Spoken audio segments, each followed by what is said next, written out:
Принято считать, что сексуальность — это красивое лицо и идеальное тело. Но что, если ум может завести сильнее? Сегодня мы поговорим о сапиосексуальности, когда интеллект становится главным афродизиаком. Разберемся, почему некоторые люди выбирают партнера по мозгам. Присоединяйтесь и давайте раскроем этот феномен.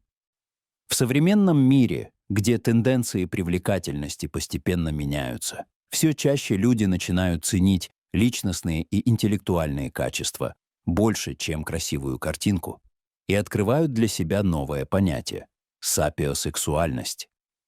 Впервые популяризация сапиосексуальности началась в 2010-х годах, после того, как на американском сайте знакомств OkCupid добавили сапиосексуал в качестве варианта сексуальной ориентации.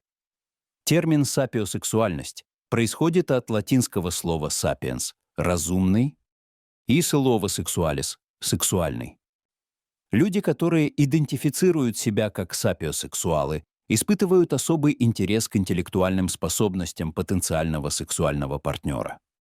Когнитивная стимуляция напрямую влияет на формирование сексуальных предпочтений. Философские разговоры, новые идеи и мысли вызывают в мозге всплеск дофамина, ассоциируемого с удовольствием.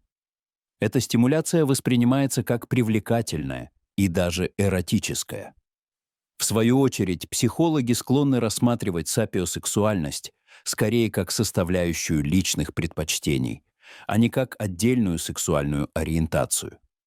Они также отмечают, что она может быть связана с личной системой ценностей. Однако сапиосексуальность нельзя свести лишь к высоким академическим достижениям. Сам по себе высокий уровень IQ потенциального партнера от 120 до 135 является важной, но далеко не самой привлекательной чертой. Гораздо важнее, как этот интеллект проявляется.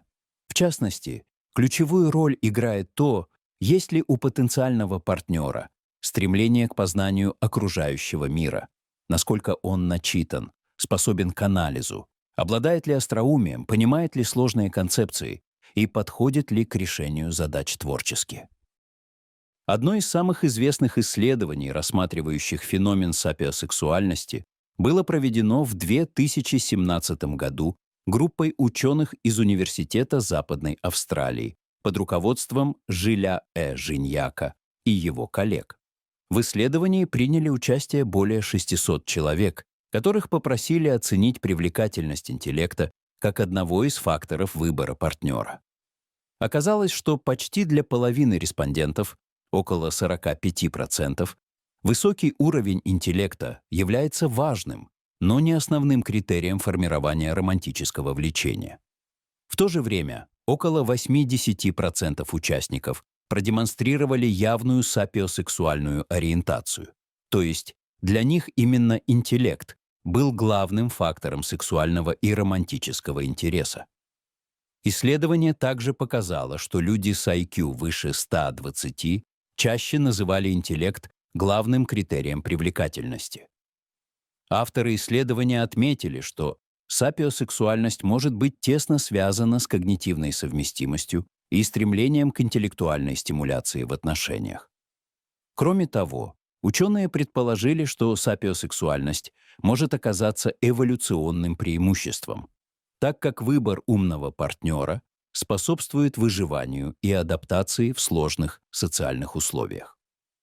Социальная жизнь сапиосексуалов часто вращается вокруг поиска единомышленников. Они подчеркивают, что их привлекают партнеры, способные поддерживать обстоятельные беседы и обладающие способностью к вдумчивым обсуждениям и дискуссиям. Их отношения нередко характеризуются глубокой духовной связью и взаимной поддержкой, однако требовательность к уровню умственного взаимопонимания партнера может значительно сузить круг потенциальных кандидатов. Они не всегда легко раскрывают свои чувства и могут идеализировать интеллектуальную совместимость, ставя ее выше эмоциональной или физической близости. Но когда они находят человека, с которым могут не только обсуждать идеи, но и делиться эмоциями, это может стать фундаментом для крепких и взаимодополняющих отношений. Проявление этого можно увидеть в историях известных людей, для которых интеллектуальный потенциал был важным фактором при выборе партнера. Жан-Поль Сартер и Симона де Бовуар. Французский философ Жан-Поль Сартер и его возлюбленная писательница и философ Симона де Бовуар – одна из самых известных пар XX века. Их отношения основывались на взаимном интеллектуальном влечении и общих философских поисках. Они разделяли идеи экзистенциализма, обсуждали политику, литературу и философию, что стало фундаментом их связи. Мария и Пьер Кюри. Научные достижения этой пары в области физики и химии принесли им мировую славу, но их личные отношения также строились на взаимном восхищении друг другом, как учеными. Мария и Пьер Кюри поддерживали друг друга в научных исследованиях, что делало их союз уникальным примером интеллектуальной близости. Фридрих Ницше и Лу Саломе. Немецкий философ Фридрих Ницше был глубоко очарован интеллектом и философскими взглядами Лу Саломе, писательницы и мыслительницы. Хотя их отношения так и не перешли в романтическую плоскость, духовная и интеллектуальная связь была важной частью их общения. Аллен Гинзберг и Питер Орловски. Поэт и представитель движения битников. Аллен Гинзберг и его партнер Питер Орловски стали известны своей долгой романтической и интеллектуальной близостью. Их отношения были примером того, как творческое и интеллектуальное сотрудничество может стать основой любви и глубокой связи. В наши дни все чаще ум, юмор и эрудиция воспринимаются как ключевые элементы харизмы. Современные алгоритмы социальных сетей все активнее продвигают контент, связанный с дискуссиями, философскими размышлениями и научно-популярными темами. Социальные сети стали новыми площадками для глубоких обсуждений, а литература и кинематограф все больше эксплуатируют образ привлекательного интеллектуала, делая его частью романтических сюжетных линий. Например, любимые герои фильмов и сериалов, такие как Шерлок Холмс, Доктор Хаус, Тони Старк из Марвел или Эми Фара Фаулер из «Теории Большого взрыва», формируют представление об интеллектуальной привлекательности. Благодаря этому интеллектуальная привлекательность больше не ограничена только академическими или профессиональными кругами. Технологии сделали ее доступной широкой аудитории. Это формирует новые культурные идеалы, где глубокие знания, остроумие и нестандартное мышление становятся признаками статуса. В этом контексте интеллект является социальным капиталом, который играет все большую роль в формировании межличностных отношений. Несмотря на популяризацию сапиосексуальности, не все психологи и социологи согласны с тем, что это явление следует рассматривать как отдельную ориентацию.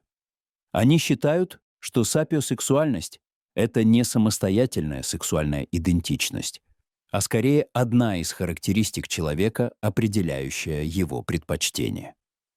Критики также указывают на то, что чрезмерное внимание к интеллектуальному уровню может привести к недооценке других важных аспектов личности, таких как эмоциональная поддержка, эмпатия или физическая близость. Также стоит помнить, что влечение к интеллекту — субъективное чувство, и у каждого оно проявляется по-разному. Для одних сапиосексуальность — это страсть к философским беседам и абстрактным темам. Для других — восхищение креативными идеями и нестандартными решениями в повседневной жизни. В заключение можно сказать, что сапиосексуальность — это больше, чем просто тренд или модное слово. Она отражает изменения представлений о привлекательности, где интеллект становится не менее важным, чем внешность или эмоциональная близость. Современный мир все больше ценит способность к глубоким разговорам, критическому мышлению и ориентируется на интеллектуальную совместимость, что влияет на романтические и социальные взаимодействия. В то же время важно помнить, что интеллект сам по себе не гарантирует счастливых отношений. Истинная близость рождается не только в обмене мыслями, но и в способности понимать, поддерживать и чувствовать партнера. Интеллект способен зажечь не меньше, чем взгляд или прикосновение. Он создает ту невидимую искру, которая превращает общение в притяжение.